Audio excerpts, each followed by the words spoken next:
मंडळी, घरची चव या रेसिपीमध्ये आपलं सर्वांचं स्वागत आहे. मी तुम्हाला आज शाबू आणि बटाटे याचे पापड्या दाखवणार आहे, पळी पापड दाखवणार आहे. त्याच्यासाठी आपण आता हे 1 किलोसाठी 1 किलो शाबू आहे.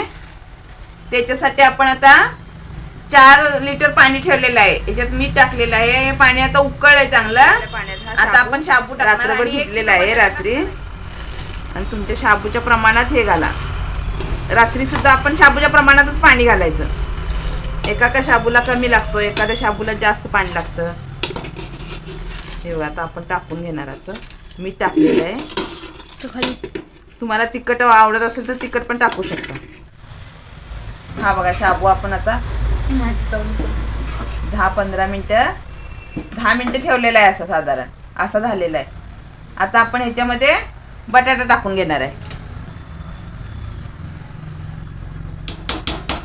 आता बटाटा आपण हा थोडा शिजू देणार आहे. असं गॅस फुल्लच ठेवा.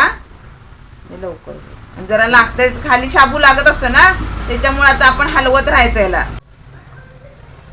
हे बघा, आपलं आता हे तयार झालेलं आहे पीठ. असं घट्टपणा आलेला आहे आता याला बटाट्याचा नेचा. आता आपण हे प्लॅस्टिकच्या पेपरवर घालणार. आता आपण अशा या पापड्या घालणार आहे. थोडं थोडं घ्या आणि असं पसरून घ्या थोडंसं पातळ असं. हे बघा, छोट्या मोठ्या घालू शकता.